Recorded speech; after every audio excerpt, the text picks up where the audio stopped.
రాష్ట్రంలో ఎవరూ నవ్వుతూ ఉన్న జగన్ని చూడలేరని జనసేన అధినేత పవన్ కళ్యాణ్ అన్నారు. కేంద్రంతో మాట్లాడి జూట్ మిల్లు ఓపెన్ కోసం ప్రయత్నం చేస్తామని హామీ ఇచ్చారు.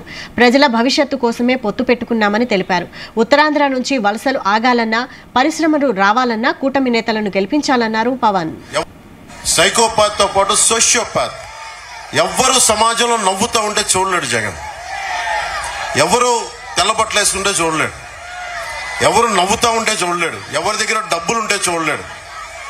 అలాంటి వ్యక్తిని, అలాంటి రాక్షస సమూహాన్ని ఆయన బలంగా ఎదుర్కొన్నారు. ముఖ్యంగా తెలుగుదేశం మద్దతుదారులకి, నాయకులకి, కార్యకర్తలకి నెల్లిమర్ల నుంచి పేరు పేరున చెప్తా ఉన్నాను. 4 దశాబ్దాలు బలమైన మనకి వ్యవస్థ బలం ఉండి నేను మీ బాధ నేను అర్థం చేసుకున్నాను.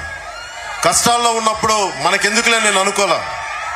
అరే 4 దశాబ్దాలు ఉమ్మడి రాష్ట్రం కోసం, దశాబ్దం రాష్ట్రం కోసం పనిచేసిన వ్యక్తి, ఆయనకి నా వంతు అండగా ఉండాలి అని చెప్పి మనస్ఫూర్తిగా వైసీపీ ఆయన జైల్లో ఉన్నప్పుడు ఆ రోజు నేను అలయన్స్ ప్రకటించాను బయటకు వచ్చి. దాని తాలూకు పర్యవసానమే ఈరోజు మనందరం కూర్చొని మీ బంగారు భవిష్యత్తుకి బాటేస్తున్నాం. ఇది చాలా త్యాగాలు సిద్ధపడి, మీకు తెలుసు గత 10 సంవత్సరాల్లో ఒంటరి నిర్మాణం పార్టీ 2.5 సంవత్సరాలు 3 సంవత్సరాల నుంచి ఎంత బలంగా పెరిగామో తెలుసు. కానీ అన్ని తట్టుకొని, తగ్గించుకొని, జనసేనను తగ్గించుకొని, ఎందుకంటే నాకు వైసీపీ వ్యతిరేక ఓటు చీలడం ఇష్టం లేదు. ఆ మాట ఎందుకన్నాను, నాకు సరదా కాదు. ఇక్కడ ఇంతమంది యువత, ఆడపడుచులు, యువతులు, పెద్దలు, మహిళలు, యువకులు ఉన్నారు.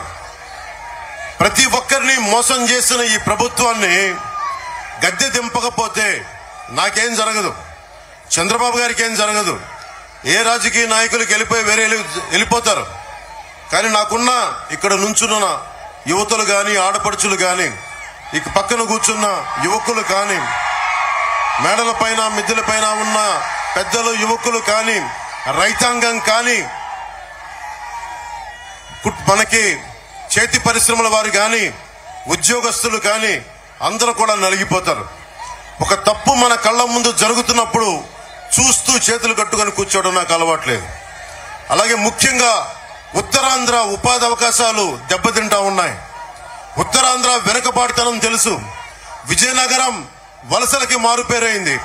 ఇక్కడ వలసలు ఆగాలి, ఉత్తరాంధ్ర వలసలు ఆగాలి, శ్రీకాకుళంలో వలసలు ఆగాలి, విజయనగరంలో వలసలు ఆగాలి, ఇక్కడ పరిశ్రమలు రావాలి, ఇక్కడ యువతి యువకులకి ఉపాధి అవకాశాలు రావాలి. అదే బలమైన ఆలోచన తీసుకొని